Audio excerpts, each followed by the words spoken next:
berita baik untuk semua yang mencari pekerjaan. Peluang untuk memenuhi jawatan kosong dibawakan khas oleh Sarawak FM bersama Kementerian Sumber Manusia bersama Perkeso. Di Kuching, Genting Viana Sdn Bhd Kuching mempelawar penduduk tempatan untuk mengisi 15 kekosongan sebagai ahli terapi dalam sektor perkhidmatan refleksologi di Kuching. Gaji RM2,000 sebulan. Liu Vun Fah Farm Sdn Bhd Kuching mempelawar penduduk tempatan untuk mengisi pelbagai kekosongan dalam sektor penternakan ikan di Bau. Gaji RM1,500 hingga RM1,800 sebulan. Yunko Building System Sdn Bhd Kuching mempelawar penduduk tempatan untuk mengisi 30 kekosongan sebagai pekerja am dalam sektor pembinaan di Kota Semarahan. Gaji RM1,500 sebulan. Megascoop Berhad Kuching mempelawar penduduk tempatan untuk mengisi 4 kekosongan sebagai pekerja am dalam sektor pembuatan kayu di Kuching. Gaji RM58 sehari. Hong Yu Enterprise Kuching mempelawar penduduk tempatan untuk mengisi 20 kekosongan sebagai pekerja am dalam sektor pembekalan alat-alat besi di Kuching. Gaji RM1,500 sebulan. Ted Jun Enterprise Kuching mempelawar penduduk tempatan untuk mengisi 50 kekosongan sebagai pekerja am dalam sektor perladangan kelapa sawit di Lundu. Gaji RM1,500 sebulan. Di Sibu, Untang Jaya Sdn Bhd Sibu mempelawar penduduk tempatan untuk mengisi pelbagai kekosongan dalam sektor pembinaan di Kapit. Gaji RM1,500 hingga RM2,500 sebulan. Di Bintulu, Geospec Sdn Bhd Bintulu mempelawar penduduk tempatan untuk mengisi pelbagai kekosongan dalam sektor pembinaan di Bintulu. Gaji RM1,500 hingga RM1,600 sebulan. Euromatek Sdn Bhd Bintulu mempelawar penduduk tempatan untuk mengisi pelbagai kekosongan dalam sektor pembinaan di Bintulu. Gaji RM1,500 hingga RM2,000 sebulan. Asia Tech Sdn Bhd Bintulu mempelawar penduduk tempatan untuk mengisi pelbagai kekosongan dalam sektor pembinaan di Bintulu. Gaji RM1,600 sebulan.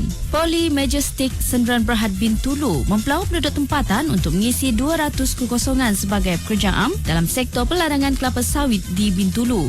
Gaji RM57.70 sehari. Champion Coffee Shop Bintulu mempelawar penduduk tempatan untuk mengisi pelbagai kekosongan dalam sektor perkhidmatan kedai kafe di Bintulu. Gaji RM1,500 hingga RM1,600 sebulan.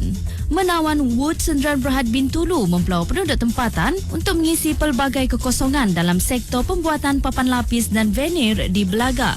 Gaji RM1,500 hingga RM1,765 sebulan. Shin Yang Wood System Sdn Bhd Bintulu mempelawar penduduk tempatan untuk mengisi pelbagai kekosongan dalam sektor pembuatan papan lapis dan veneer di Belaga. Gaji RM1,500 hingga RM1,765 sebulan.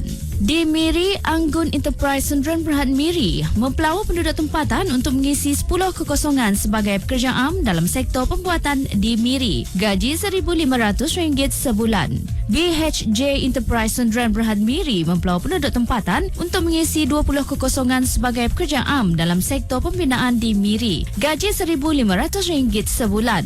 Woodman Kuala Baram Estate Sdn Bhd Drian Estate Miri mempelawar penduduk tempatan untuk mengisi 300 kekosongan sebagai pekerja am dalam sektor peladangan kelapa sawit di Miri. Gaji RM57.69 sehari. Woodman Kuala Baram Estate Sdn Bhd Liku Estate Miri mempelawar penduduk tempatan untuk mengisi 300 kekosongan sebagai pekerja am dalam sektor peladangan kelapa sawit di Miri. Gaji RM57.69 sehari. IOI Pelita Plantation Sdn Bhd Miri mempelawar penduduk tempatan untuk mengisi 200 kekosongan sebagai pekerja am dalam sektor peladangan kelapa sawit di Miri. Gaji RM57.69 sehari. Ling Sik Ming Plumbing Company Sdn Bhd Miri mempelawar penduduk tempatan untuk mengisi 1 kekosongan sebagai pekerja am dalam sektor pembinaan di Miri. Gaji RM1,500 sebulan. Jim Tech Sdn Bhd Miri mempelawar penduduk tempatan untuk mengisi 50 kekosongan sebagai pekerja am dalam sektor peladangan kelapa sawit di Miri. Gaji RM1,500 sebulan. SMK Chinese Restaurant Miri mempelawar penduduk tempatan untuk mengisi pelbagai kekosongan dalam sektor perkhidmatan restoran di Miri. Gaji RM1,500 hingga RM2,000 sebulan. Untuk maklumat lanjut, sila hubungi pejabat Perkeso yang terdekat atau mendaftar di portal pekerjaan Kementerian Sumber Manusia di bawah selian Perkeso iaitu My Future Jobs. Berita baik untuk semua yang mencari pekerjaan. Peluang untuk memenuhi jawatan kosong dibawakan khas oleh Sarawak FM bersama Kementerian Sumber Manusia bersama Perkeso.